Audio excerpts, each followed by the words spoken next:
So welcome back to another episode, and today is a day where I talk about some games that disappointed me in 2021. And I want to say something to begin with before we get into this. I am not angry at these games, and I do not hate these games. I do not have any malice to them. They're inanimate objects, but I went in expecting something, and I got something else. And do you know what? A lot of times that is your own expectations you put on a game. I can say that for myself, going into them and hoping that they would be a little bit more than what they were. Or you know what? Sometimes they were just meant to be what they were. And I'm like, man, my hype level was here and you delivered here. And it's disappointing. So when I'm talking about these games, I'm just saying that I was looking forward to them, and they end up disappointing me a little bit, and I'm going to talk about all the reasons why. I'll ask you guys down below, what are some games that you played this year that disappointed you? Maybe your hype was through the roof, you played it and you're like, nope, this is not exactly what I was expecting, and all that. So let me know down below. I'd be very curious to see all the games that you guys are disappointed about in 2021. Okay, we're going to start off with the very first game here. And this one hurts me. It really does. I'm still gutted about it because I really wanted to like it. And I didn't. And I remember people were upset that I didn't like it. And I'm like, sorry guys, I went in trying to like it and I just didn't. And that was Ghouls and Ghosts Resurrection. I went into this as an old school Ghouls and Ghosts fan. And I'm like, you know what? I'm going to give it a chance. I honestly, to begin with, I'll be flat honest, I did not like the art style. When I've seen the trailers beforehand, I'm like, oh man, kind of looks like a Flash game. It's not coming together for me. And, you know, and I'm like, no, don't judge a book by its cover. Go in and see. And I went in and I saw. And the one thing that I do like about the game is there is a challenge there. And that's the one thing that I like. I like that. But everything didn't come together for me. I mean, I felt the control wasn't there. And yes, I know you can get the jump, a double jump later on in the game. It didn't matter for me because the core game didn't work for me. And why it didn't is that I am an old school Ghouls and Ghosts fan. I was born and raised on those games. I played them every single day. I mean, I just get, Ghouls and Ghosts and I just play it all the time, getting, killed and starting the level and going and doing it again. And I loved it. And what I loved about those old games was the attention to sprites and detail and world building, where I felt this was like somebody who really didn't know the series came in and said, oh, we'll take a level from this game, we'll take a level from this, we'll put it together. And it just didn't work for me. It didn't work for me. I thought the music was okay. That didn't stand out. I thought the animation was really not good. I mean, I really didn't like it. I thought the control was sluggish. I just was so disappointed because I came in, as a Ghouls and Ghosts fan. I'm like, hey, I'm a Ghouls and Ghosts fan. I'm going to give it, the good college try. And I did. And I was just like, oh no. I remember saying to my wife, I'm like, I don't like this game. It's not, I just don't like it. And I'm like, oh my God, I'll be honest with you. Capcom sent me the game for review. And I think they thought that I'd probably like it. And I felt so bad. They're like, yeah, we're looking forward to your review. And I'm like, oh, okay, yeah. And I just had to come in and be honest. I mean, like, for sure. And I don't think Capcom will ever send me a review code again. But that's okay. That's fine. It's just, I was so disappointed and I'm still gutted. But I'll tell you this much. If they released like a physical copy from Limited Run or some other company out there, some Strictly Limited, I would buy it. Because I'm a Ghouls and Ghosts fan. I would have it as part of the collection because it's there. I just didn't feel that there was enough love there. And this is going to sound, I'm not meaning to sound like, I guess Ghouls and Ghosts egotistical, but I know this series so well that I swear to God to you, I could have drawn up the game and headed the development on that game. And I'm not a game designer, but I love this series. And I would give it that love. And I felt that it was just kind of an afterthought, and I thought a lot of things were an afterthought, and I didn't feel that there's enough love in there for the original series, and I think they tried, and I don't think they got it right, and that's okay. And do you know what?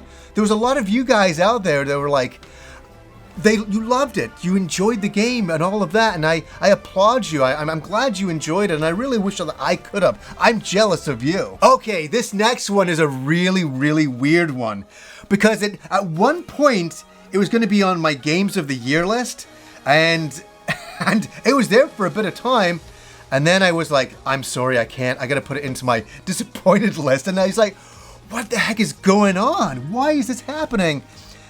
And, oh my god, you won't believe it. Phantasy Star Online 2 New Genesis is a disappointing game for me. It is, and I spent nearly 60 hours plus playing it, and it's hard to bash a game that's free. It's a free download. I mean, it's you know, and I enjoyed playing the game. I enjoyed playing the game as well, and I spent a lot of time. There's sometimes I talked about it in games I'm playing, and I was like, you know, this is pretty okay. It's all right.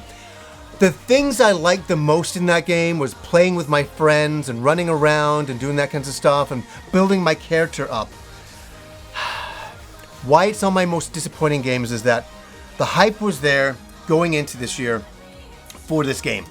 And, you know, an open world Phantasy Star game online, it's a dream come true for me. But it wasn't, because it's a small world. And you just do the same things over and over and over and over and over again. And it just wears you down. And there was some huge stretches where there was nothing new added. So I'd just be bored. I'd go into the game and go, well, there's really not much for me to do. You can grind certain things that was just awful. Just awful. I mean, I just got so bored. And there really came a part in the game where there was I remember my friend Rob, he was playing it, and we never played together because we both realized there was really no need to play with somebody else in the game. There really's not. It's fun to hang out, but there's no real reason for it. It doesn't make it any easier to destroy bosses. You can just do that with random people. And so it kind of ruins the kind of idea of community for me.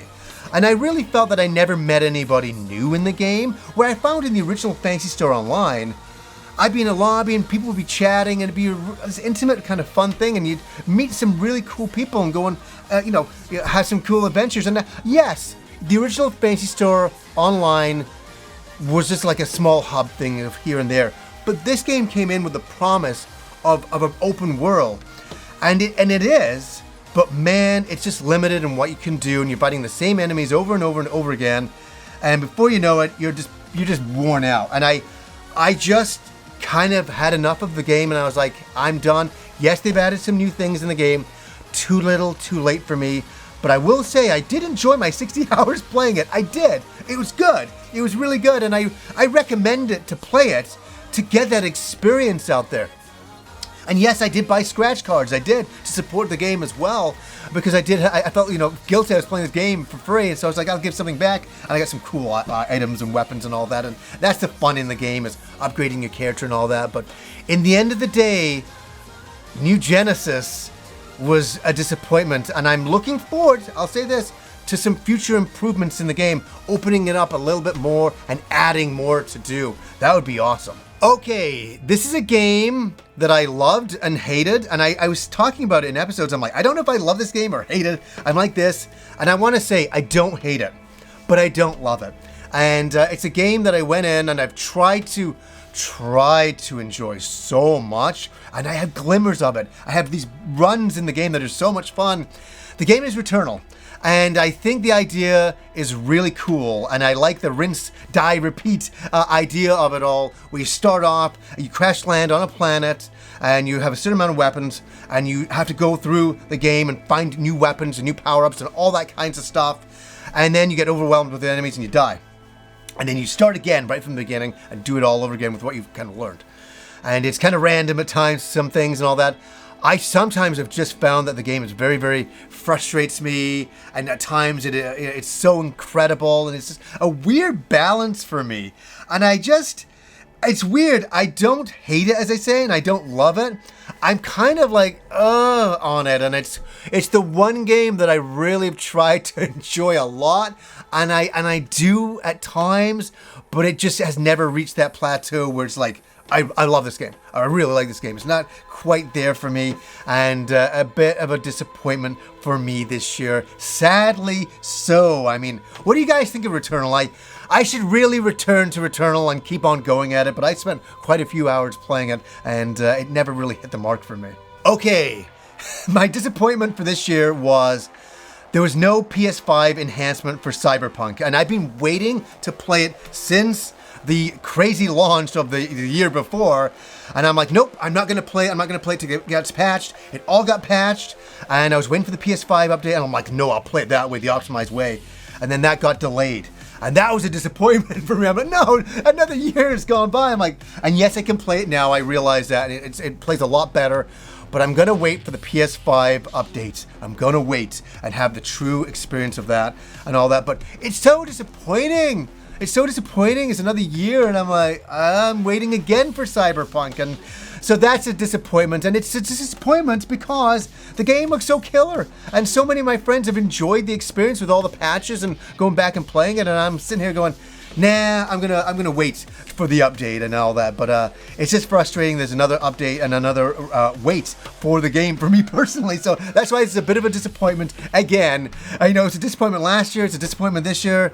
Hopefully, 2022 it gets a little bit better. Okay, this is one that I know is a bit controversial because I know a lot of people out there that really like the game, and I originally played it back in the day on the Wii, and I didn't like it. And I was like, nope. I hated using the Wiimote to do the sword motions.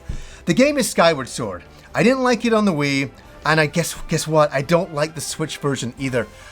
This is I think it's my most least favorite Zelda game. I think it is. I just can't get with the program of this game. I don't really love the art style. I don't really like the characters. I don't really like the game. I don't like the mechanics of it.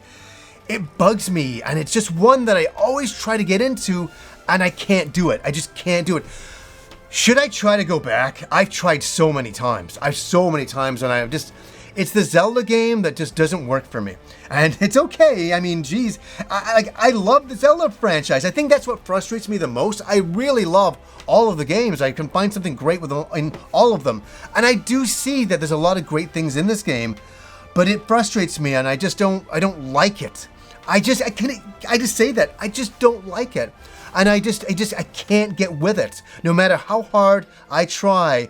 And I know for a lot of you out there, you like this game, and it's really a lot of fun and stuff like that. And it's one of the ones I can't get into. And just like Majora's Mask, I could never get into that. I know. You know, we all have our opinions and things, and that's what makes life so much fun, is that we all think differently, and that's a great thing and all that. And who knows, maybe in the future I'll try to go back to it, but I really don't think so at this point.